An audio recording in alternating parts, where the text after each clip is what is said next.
You're listening to the Third Coast Gridiron H-Town's podcast on the LSG Network with your host, Marc Henry. What it do? It's the Third Coast Gridiron. I'm your host, Marc Henry, right here on the LSG Network. Let's talk some high school football, man. We'll talk a few scores from Week 3 and a couple of big games coming in Week 4 right here on the TCG, the Third Coast Gridiron. We'll take a small break, and we'll be right back and go over some scores and games from Week 3 right here on the TCG.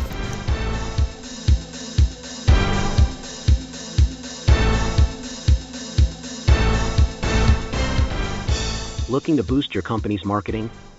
Look no further than Fresh Media Works. Podcasting is the best way to promote your brand and increase your customer base. You can create your own show, be a guest on other podcasts, or advertise on existing podcasts to reach a valuable audience. Don't wait. Start elevating your marketing game today with Fresh Media Works. Call now, 713-269-4620, or find us online at freshmediaworks.com/podcasting.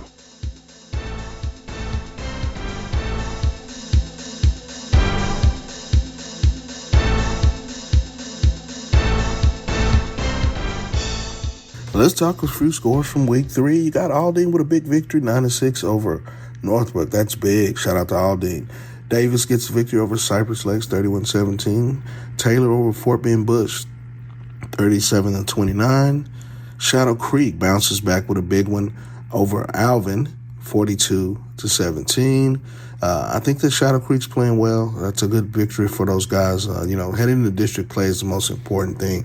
These early season games just to kind of get your feet wet and get things ready for the next week in the district games, which will start out this week around the area.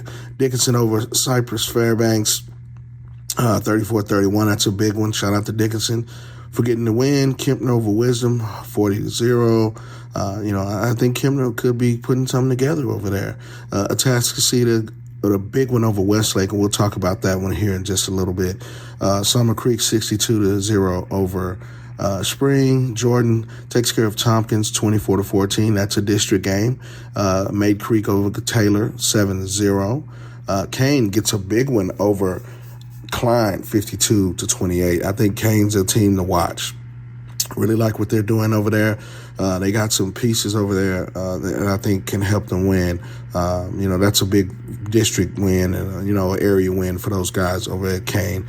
I really think that they're a team to watch. Those guys have kind of been, floating or bubbling under the surface the last couple of years. It's hard to get out of that second and third round for those guys. Couple more scores. Nimitz with a big one over Beaumont United, 55-0.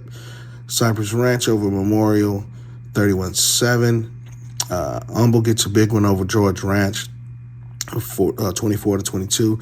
Katy bounces back with a big victory over Morton Ranch, 47-7. Cinco Ranch over Seven Lakes, 37-14 on a big win for those guys. Klein Forest gets a big one over Magnolia West. I think that's saying something. Clear Springs edges Lamar, 28-23. I think that's a big victory for those guys. Lamar's trying to struggle in this year. They played a very, very tough schedule. So, those guys definitely will have something to say when it comes out of that HISD district. I think that Heights has played well. Shout out to Coach Dixon and his squad over there. I really think that those guys are playing well. We'll take a big break and we'll come back and talk about a couple of big games from Week 3 that we'll talk about, and then we'll get into Week 4, which will, open up the district play for a bunch of teams, and we'll talk about that here and more right here on the TCG on the Third Coast Gridiron.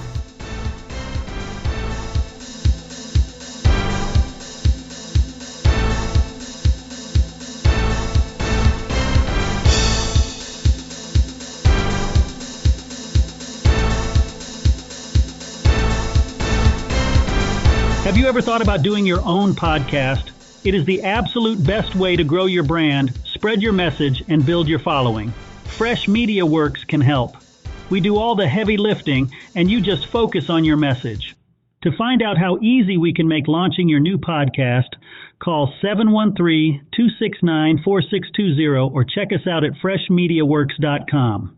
Hey coaches, you may have already missed the boat on getting your own coaches show this season on Lone Star Gridiron, but did you know we're doing basketball shows this year. That's right. If you're a basketball coach and you want your own coaches show, we have a great business model that allows you or your booster club to make money from the show and at the same time promote your program, your kids, and all the amazing things happening with your basketball team. To find out how you can get your very own basketball coaches show, reach out to Chris at 713-269-4620.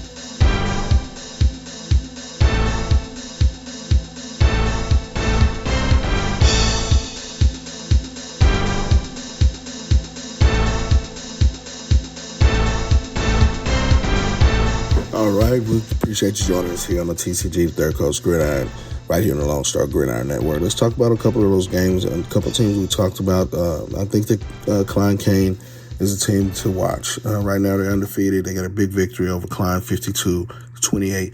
Jalen Dixon's been playing phenomenal football. He's probably one of the top running backs that you don't know about or don't hear about much in the Houston area. A guy that's quick, shifty, can go to the house in a minute. Max Hedrick had a big game as well on the outside. Big-time receivers, got a couple offers. They got some things cooking over there. I think that you'll see these guys start to flex their muscles a little bit as they get into district play. They still got to play Tom Ball, which is a very, very good team. Klein Forest had a big win. Klein Oak, Klein Collins, Tom Ball Memorial. So I think that those teams will probably give them some really good tests as they get deep into the season. They got Klein Oak this week and then Tom Ball Memorial. I think they come out of those two games undefeated. It looks pretty promising going down the rest of their schedule. Klein Collins is probably going to be a challenge for them, always a big rivalry. But I think that those guys can stand up and do it. We're talking about a team that's been to the playoffs perennially the last few years, and I think that those guys definitely have something to say when it comes to come out of that district. Let's talk about North Shore a little bit. They on a bye this week, but they had a big victory over Westfield, 47-3. North Shore's really, really taking it out on opponents this year so far. They've outscored them 113-16. They have a bye this week, but right now in that district, you definitely want to, look at North Shore as probably the big favorites. But on the flip side, Atascocita went down to Austin Westlake and broke a 44-game home win streak. Westlake hadn't lost at home since 2015. So that's something that, I thought that they could do. In seeing this game, I thought that they established the ground game pretty well, but the big plays is what they do. Corday Mack to Broderick Malone was a big play for a touchdown as well. And then there was a fluke play, kind of weird, when there was a handoff to Torrey Blaylock. He kind of fumbled it, and immediately it pops up into Corday Mack's hand, Johnny on the spot, and he takes it to the house. Those are the type of plays that those guys are making over there. That offensive line is something that's been really key, I think, for those guys, and they've been playing well. Corday Mack's been playing out of his mind. Right now I think, you have to look at those guys as the biggest challenge to Atascocita in that district.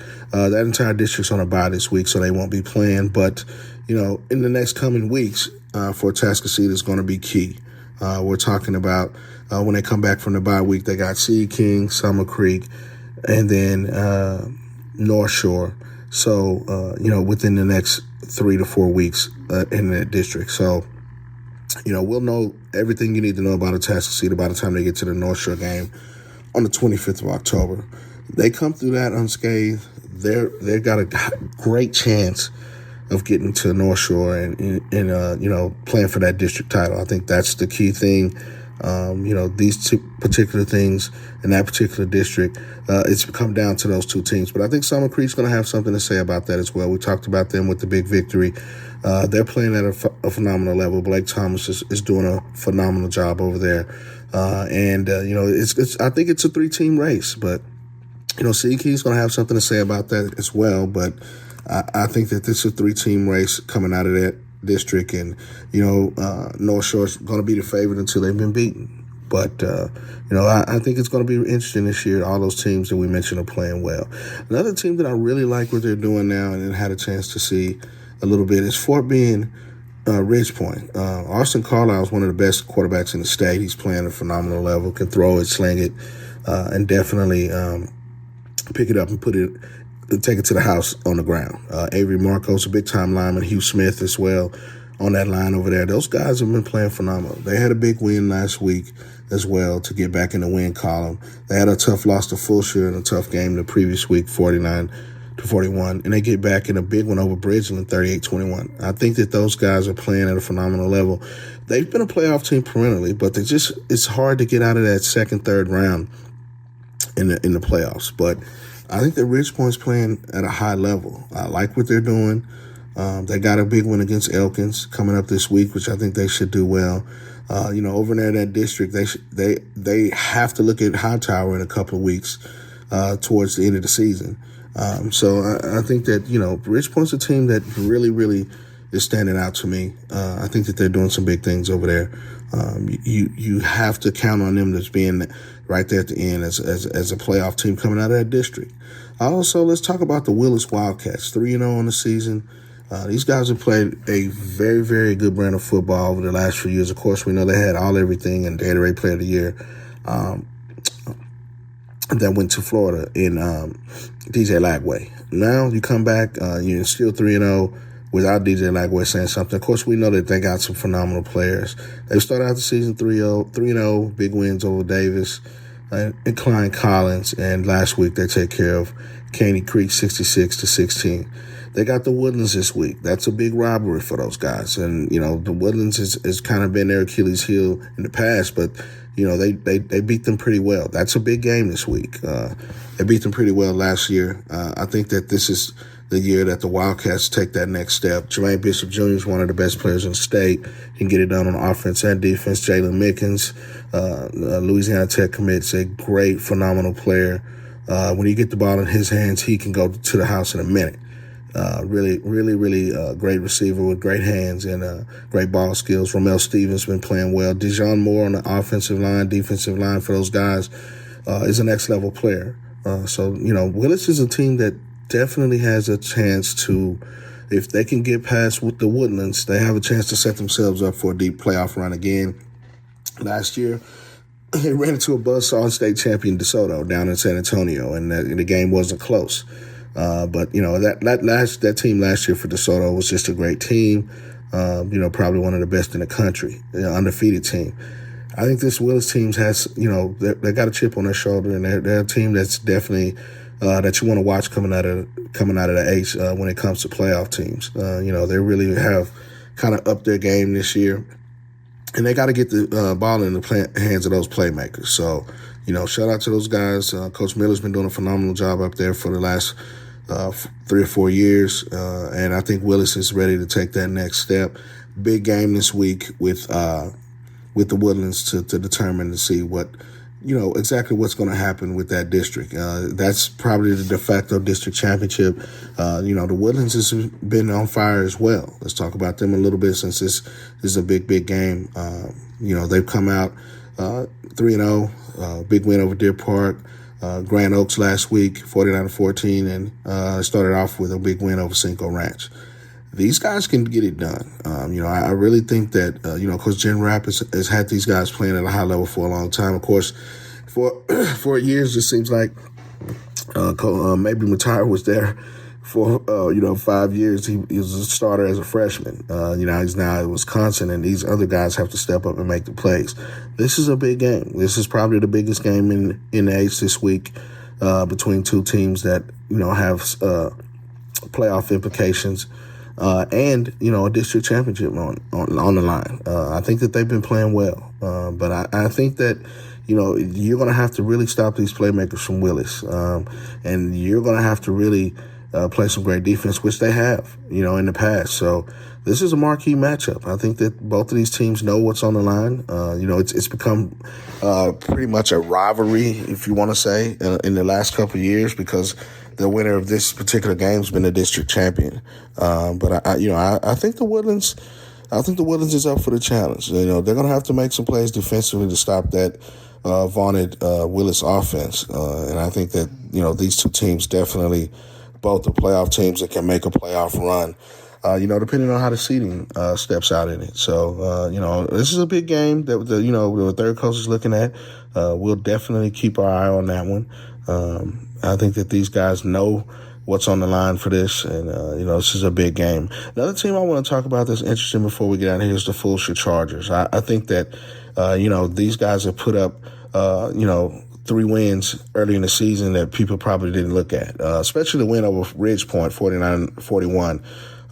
They really got it done. They're kind of a running offense, but they really get it done with that offensive front line up front. They maul you and they get you, in certain situations, and they pop big runs. Big one over Pearland, 19-12 in the first week. That I mentioned the Ridge Point victory, and then they come back 55-14 last week.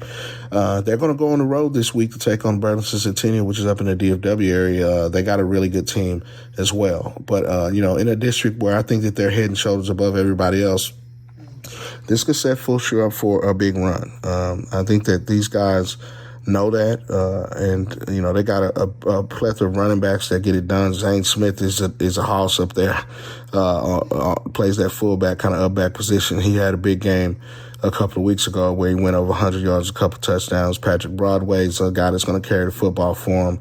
Sheldon Rice on defense is a monster guy. For those guys that gets pressure on the quarterback and stops the run. So I think that, Fulshear, the victory over Ridge Point was kind of what got my eyes on them. And I think that they're a team that can definitely make a deep playoff run. Depends on the matchups. When you get these, heavy running teams, they slow the game down. And, we're in a day and time now with football where the spread is the offense to the go-to offense. But, Broadway and those guys and Smith will definitely have something to say about that. I really like what Fulshear did a couple of weeks ago to Ridge Point, and that was the difference in those guys getting a big victory. It's the controlling the clock and then breaking those big runs. So, shout out to those guys. I really think, Fulshear's a team that you definitely need to watch over there in that particular district and coming out making a run. But that's all we got for you today, right here on the Third Coast Gridiron, TCG, right here on the LSG Network. I am your host, Marc Henry. Follow us on Twitter at Third Gridiron, and right here every week on the LSG Network. H-Town's podcast, the Third Coast Gridiron. We'll talk to you next week.